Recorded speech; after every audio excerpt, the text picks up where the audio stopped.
할렐루야. 정말 감사합니다. 할렐루야. 주님을 사모하여 이렇게 주님 전에 나와 예배드리는 여러분들의 그 마음과 믿음을 하나님께서는 기뻐 받아주실 줄로 믿습니다. 이 시간 여러분 위에 하나님의 은총이 가득하시기를 간절히 축원드립니다. 열흘 전에 있었던 일이라고 합니다. 미국 캘리포니아 해안에서 호화스러운 요트 한 척이 침몰하였습니다. 침몰 직전에 SOS 신호를 보내자 해양 구조대에서 답변이 왔습니다. 알았습니다. 곧 구하러 가겠습니다. 현재 당신의 위치를 알려주십시오. 그러자 위급한 상황에서 이렇게 대답을 했다고 합니다. 나는 한국에 있는 모 은행의 은행장입니다. 그곳에서 다시 재차 물었습니다. 현재 당신의 위치를 알려주십시오. 그러자 그가 또 대답을 합니다. 나는 한국에 있는 모 은행의 은행장입니다. 그러는 그만 회신이 뚝 끊기고 말았습니다. 그 시간이 많이 흐르게 되었고 그에는 결국 구조되지 못했다고 합니다. 구조대 통신원이 물었던 질문, Now your position, 이 말을 그만 잘못 알아들은 겁니다. Your position, 내가 침몰하고 있는 위치를 물어보는데 그는 그만 자신의 주의를 물어보고 싶다고 여긴 겁니다. 침몰의 순간 지금 내가 어디에 있느냐가 중요한 것이지 은행장이라고 하는 주의가 뭐가 그리 중요하겠습니까? 물에 빠져 죽을 판인데 말입니다. 내 위치는 지금 어디입니까? 바로 여기서 말이야 살아갈 수가 있는데 말입니다.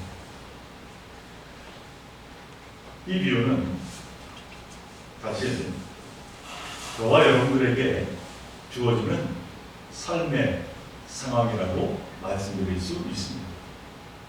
여러분 오늘 이 예배의 자리에 왜 나오셨습니까? 인생이라고 하는 항해에서 우리도 구조받기 위해서입니다. 이것을 우리는 구원받기 위해서 생명의 길로 가기 위해서라고 말합니다. 그리고 분명하게 대답해야 합니다. 구원을 절실히 필요로 하는 나의 현 위치와 나의 처지가 어떠한가를 아닙니다. 내가 구원받는 데에는 소위 내 지위나 내 능력이 어떠한지가 전혀 중요하지 않습니다.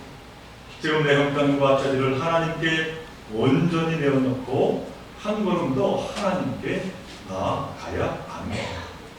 여기에서 하나님의 생명의 도우심이 시작될 것이기 때문입니다. 바라기는 이 시간 생명 되시는 하나님을 진정으로 만나는 더욱더 앞으로 나아가는 은혜의 시간 되시기를 간절히 바랍니다. 자, 오늘 본문은 예수님이 어떠한 분이신지 그 면목을 보여주는 대표적인 말씀 중에 하나입니다. 그래서인지 교회를 다니지 않는 이 기독교인들도 오늘 이 말씀을 잘 알고 있습니다. 그리고 이 말씀을 통해서 예수님이 어떠한 분인가 라고 하는 것을 짐작하곤 합니다. 그러므로 우리는 특별히 믿는 자로서 이 말씀의 내용은 물론이고 이 본문에 대한 분명한 이해를 가지고 있어야 될 줄로 생각을 합니다. 아메리카 인디언들 가운데서 한 부족은 자녀를 가르칠 때에 상대방과 말할 때는 말보다 말투를 더 주의해서 들으라 이렇게 가르친다고 합니다.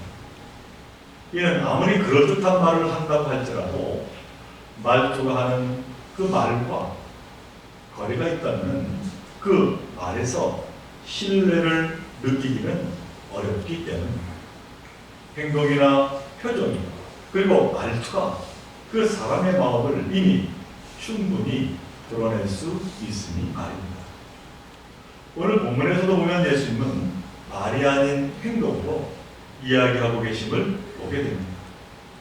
땅에 무언가를 쓰시면서 예수님이 이야기하고자 하는 바를 전하고 계신 겁니다.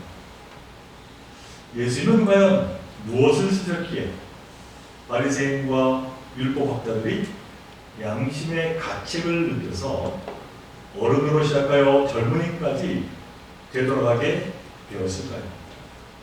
이 시간 저와 여러분이 이 말씀을 이제 깊이 생각해보며 함께 이해하며 함께 은혜를 나누었으면 합니다.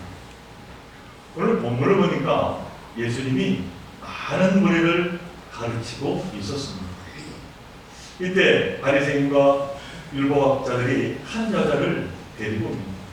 그런데 이 여자는 음행 중에 잡힌 여자였습니다. 빛이 이 여인은 음행 중에 현장에 잡혔기 때문에 아마 옷을 제대로 추스를 여유도 없이 그만 머리채를 잡아 놔둔 채로 끌려 들어왔을 겁니다. 지금 바리새인과 이 율법학자가 데리고 온 곳이 오늘 본문에 보니까 어디입니까? 2절에 나와 있습니다. 성전이라고 이야기합니다. 성전이라고 하는 것은 사실 어떠한 곳입니까? 누구라도 찾아와 기도할 수 있고 누구라도 주의 말씀을 들으며 위로와 힘을 얻는 것이 바로 성전입니다. 그곳에서 지금 예수님이 말씀을 전하고 또 많은 사람들이 가르침을 듣는 그러한 이제 상황이었습니다. 그런데 예수님의 그 가르침이 그만 멈춰지고 말았습니다.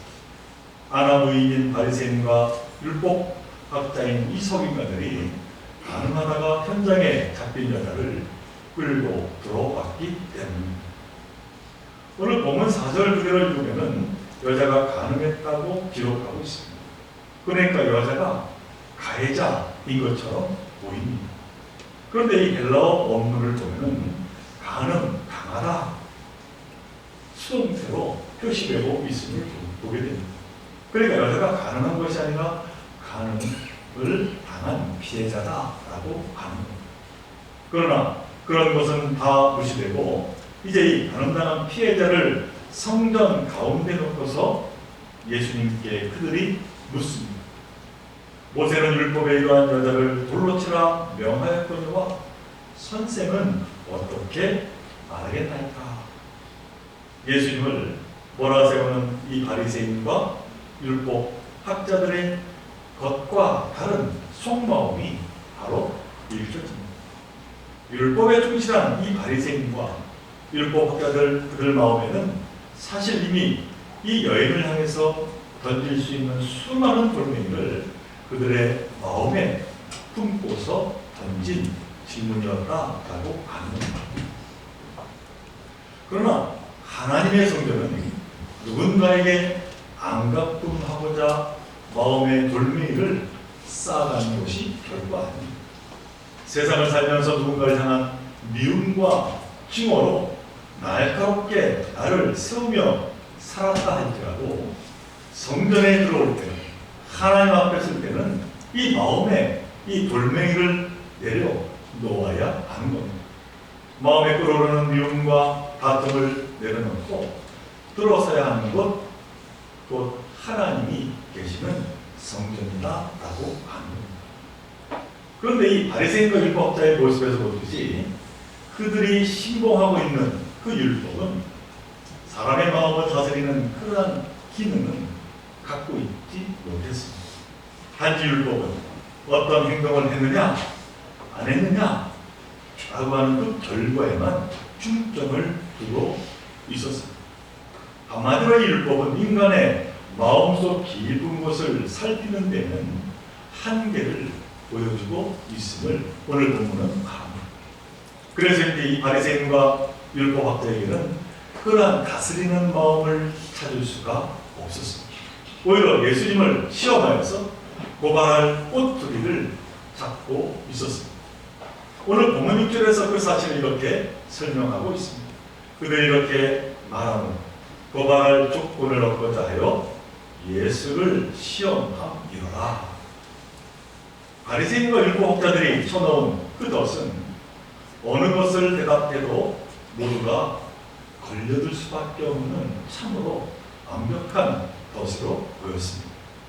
그들의 주장대로 모세 율법에 따라 이러한 여자를 돌로 치라, 그렇게 예수께서 말한다면 지금까지 사랑과 용서를 복음으로 전하던 그 예수의 언행일치에 이제 문제가 생길 것이고, 이를 어기면 모세 율법을 어기는 자가 참으로 될 것이기 때문입니다. 게다가 지금 이 여인은 사람들의 흥미와 흥분을 일으키기에 더없이 아주 적절한 미끼가 아닐 수가 없었던 것입니다. 모세는 율법에 이러한 여자를 돌로 치라 명하였거니와 선생은 어떻게 말하겠나이까. 바리새인과 율법학자들이 예수를 하고 쳤습니다.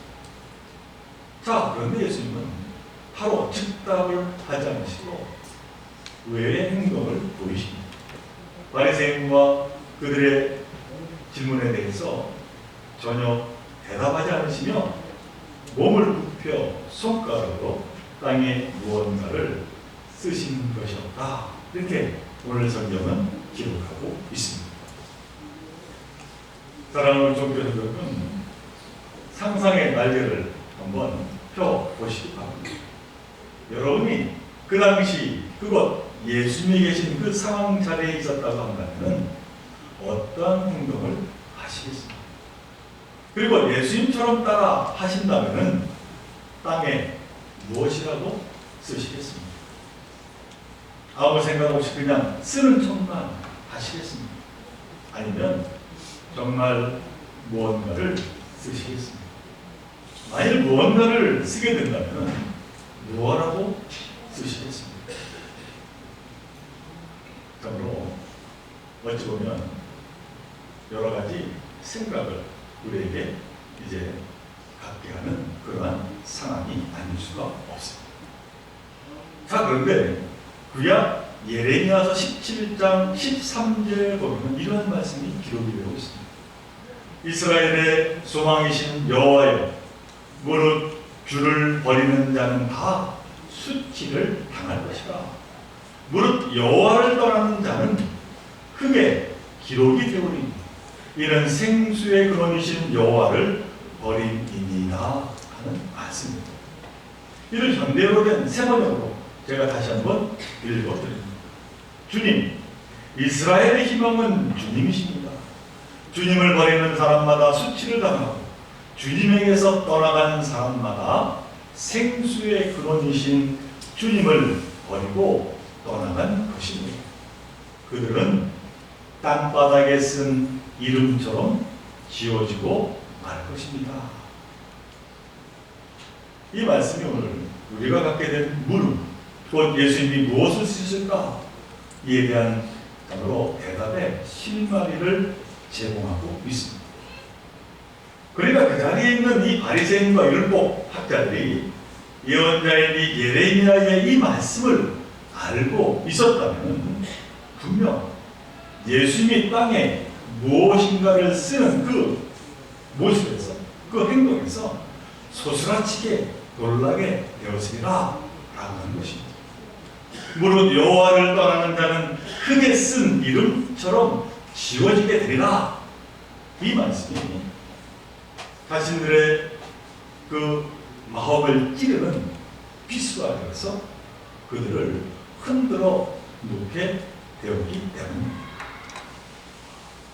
오랜 전승에 가면 예수께서 몸을 굽혀 흙에 이제 쓰신 것은 바로 그들 바리새인과 율법 학자들의 이름, 그리고 그들의 죄의 항목을 쓰셨다 하는 그러한 이야기가 내려오고 있습니다.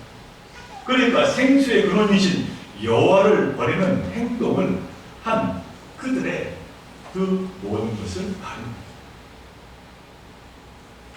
이처럼 예수님은 당신을 모함하고 싶어하는 그들 앞에서 묵묵히 예언자 예레미야의 그 말씀에 비껴서 손가락으로 무언가를 땅에 쓰신 분입니다.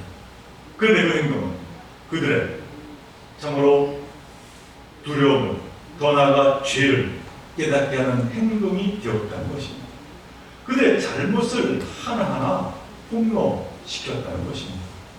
바리새인과 율법학자인 서기관들아, 여인을 돌로 치기 전에 너의 죄를 생각해보라. 과연 너희는 지금 생수의 근원이신 주님을 버리고 떠나간 자처럼 행동하고 있는 것은 아니냐? 그렇지 않으면 너희 행동으로 말미암아 너희 이름이 하나님 앞에서 마치 흙에서 쓰여있는 이름처럼 지워지게 될 것이다. 나는 그러므로 무언의 행동으로 말씀을 전하고 계셨다라고 한 겁니다. 그리고 나중에 예수께서 몸을 펴시며 말씀하십니다. 너희 중에 죄 없는 자가 먼저 돌을 치라. 주님의 참으로 예상치 못한 그들의 그 마음을 흔드는 반전의 말씀을 던지고 계십니다.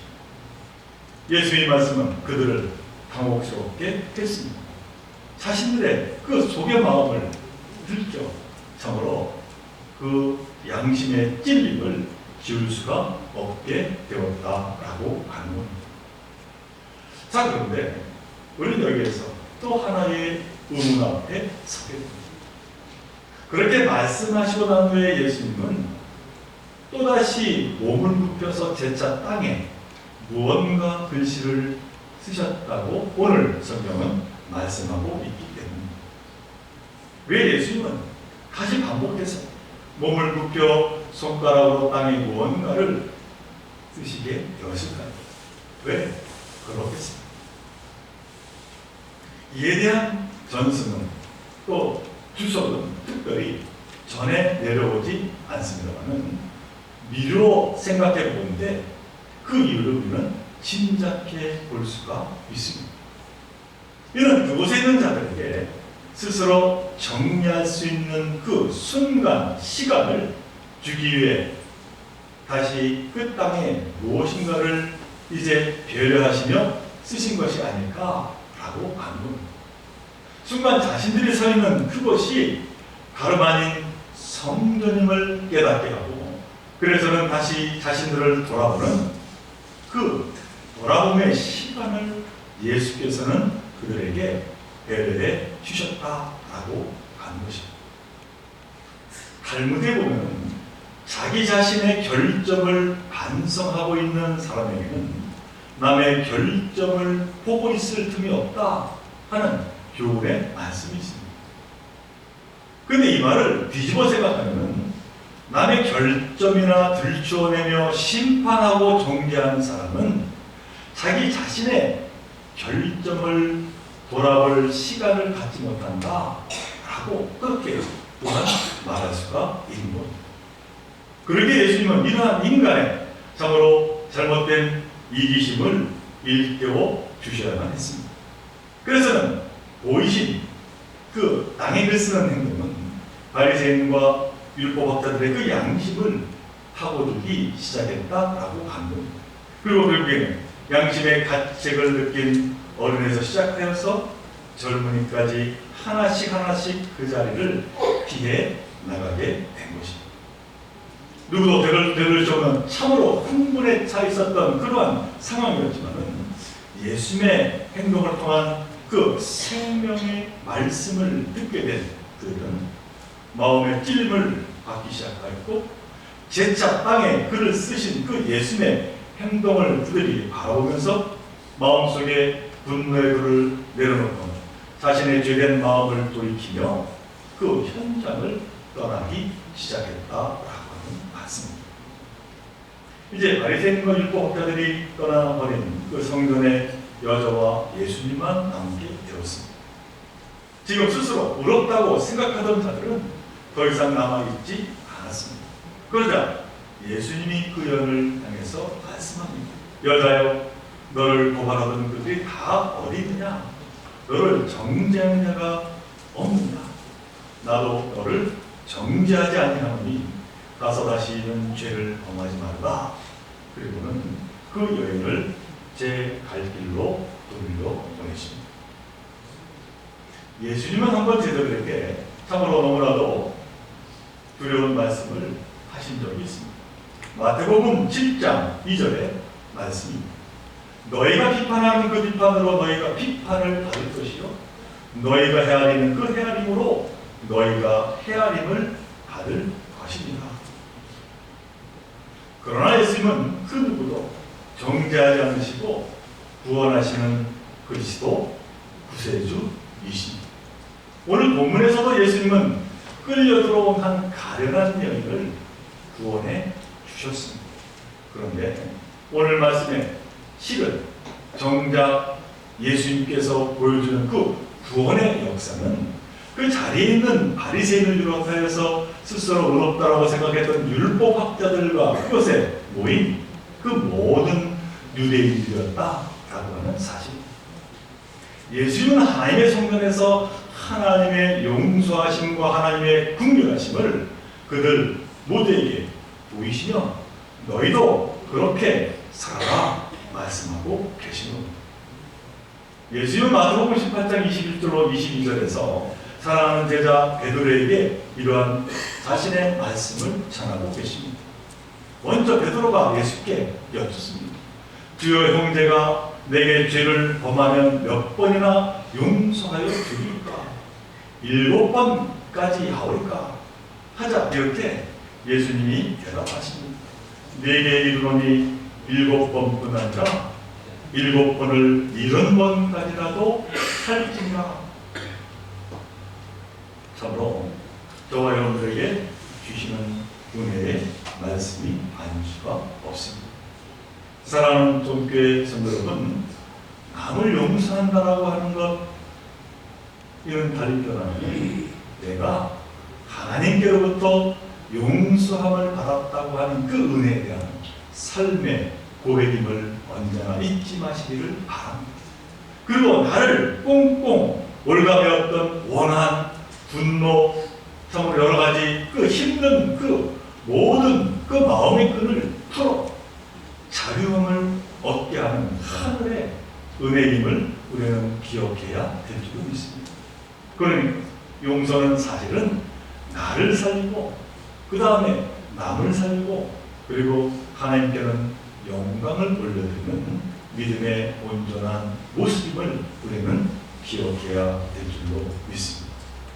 예수님이 진리를 그 무엇보다 소중하게 여기시기에 죽음에 이르기까지 이 용서에 대한 끈을 결코 놓지 않으셨습니다. 누가복음 23장 34절에서 예수님이 십자가 위에서 우리에게 하신 말씀입니다. 예수께서 이르시되 아버지 저들을 사하여 주옵소서. 자기들이 하는 것을 알지 못함이니이다. 사랑하는 교회 성도 여러분, 이 세상 살면서 올 한 해를 돌아보면서 참으로 용서하지 못할 그러한 많은 일들이 분명 있으리라 봅니다. 그러나 예수께서 손가락으로 땅에 쓰신 글씨를 기억하시기를 바랍니다. 예수께서 손가락으로 쓰신 그 글이 꼭 내 이름은 아닐지 다시 한번 나를 돌아보시기를 바랍니다. 바라기는 예수님의 그 궁휼하심을 다시 한번 감사하면서 나를 살리고 더 나아가 다른 이들을 살리는 그 귀한 은혜의 삶을 살아가는 저와 여러분 모두가 되시기를 다시 한번 주님의 이름으로 간절히 축원을 드립니다. 함께 그 사랑하는 하나님, 오늘 예수님의 그 크신 사랑을 저희들 봅니다. 저희들 너무나 정말 부족하기에 정말 인생 살아갈 때 용서하지 못하며 살아갈 때가 많이 있습니다. 물론 저희들 도저히 용서가 되지 않는 그러한 일들로 인해서 심히 힘들어한 그러한 때가 많이 있음을 이 시간 다시 한번 깨달아 고백을 합니다. 그러나 오늘 우리에게 주신 말씀 하늘의 지혜는 참으로 그 용서함으로 나를 자유롭게 하는 그 삶임을 오늘 우리에게 말씀하고 계십니다. 무엇보다 먼저 하나님이 나를 용서하여 주셨음을 다시 한번 깨달아야 해 주시고, 그로 인하여 또한 저희들 용서의 삶을 살아가는 저희들 모두가 되게 하여 주옵소서. 이 모든 것 간절히 바라올 때마다 우리 예수 그리스도 이름으로 감사하며 기도하옵나이다.